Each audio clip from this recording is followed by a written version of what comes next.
16 years ago on this day, we concluded the 90-day wholeness program in this place on 13th September, I think. So, when I suddenly remembered this in the afternoon, I was itching to do something. So,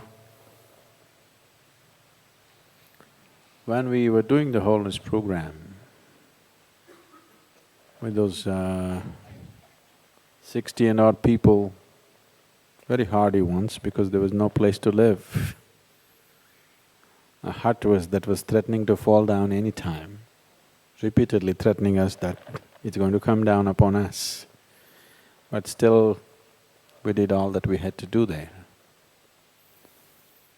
And at that time, everybody dreamt we must build a meditation hall. It took maybe another 6 years or 7 years before we built the Spanda hall. Today, it is such that the Spanda hall is occupied almost 20 to 25 days in a month, and it's not available for anybody in the ashram. And sadhana hall is anyway bursting at the seams. So, today we started a project called Adiyogi a south-facing, a meditation hall which is south-facing, because Adiyogi, when he sat as a guru, he sat south-facing.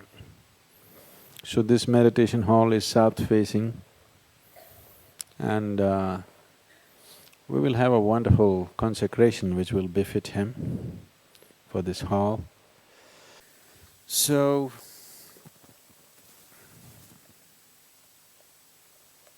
you like the name, Adiyogi Alayam?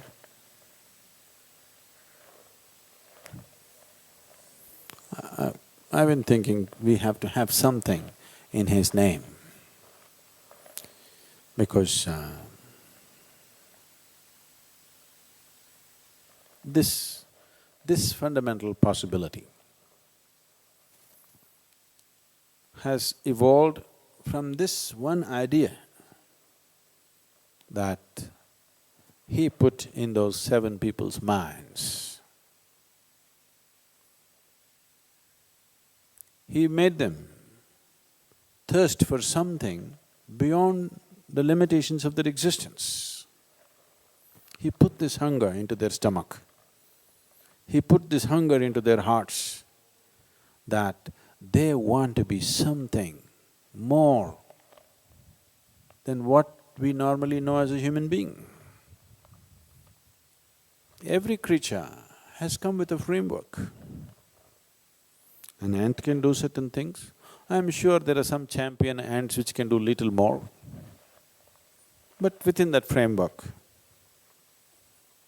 A tiger can do something, but within that framework. An elephant can do something, but within that framework. A human being can do something within that framework. A certain dimension of whatever. He put this idea that you don't have to limit yourself to your dimension. You can transcend this. There is another way to be, a completely different way to be. This idea, he not only gave the idea and the thought, he also gave a method to go there. It is this one idea that a human being can strive to evolve beyond the dimension of his present existence, which is the basis of this whole civilization and culture. It does not matter whether somebody calls himself a Hindu or a Buddhist or a Jain or a Sikh or whatever. All of them are striving for this one idea that they want to cross these limitations and attain to liberation. The idea of mukti The whole culture is… the centerpiece is mukti, please see.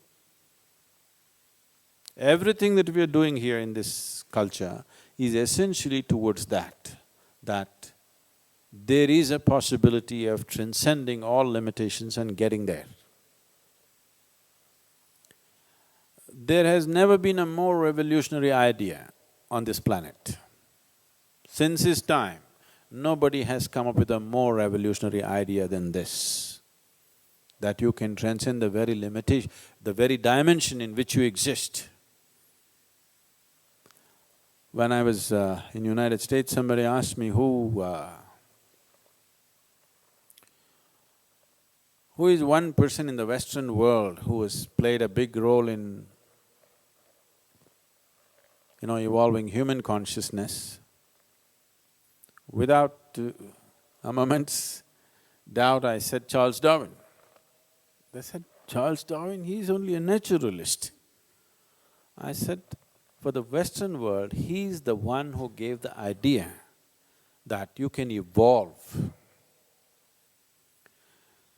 So Charles Darwin, though in no way was he spiritual, he saw this thing in nature, that everything is evolving.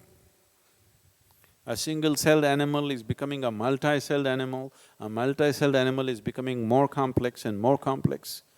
From one dimension to another, life is evolving. So there is a possibility for a human being also to evolve beyond his present limitations. It's a natural progression of theory of evolution. For one to go beyond his limitations, even to strive, the compulsion should go, the compulsiveness should go. This compulsiveness, one dimension, one fundamental dimension of compulsiveness is your own prarabdha. Prarabdha is the allotted karma, and it is like a coiled spring, it wants to find expression. It will not spare anybody. So the best thing is to exhaust the prarabdha as quickly as possible with immense activity, so that if you sit, there is nothing compulsive in you. If you sit here, you just sit here, that's all.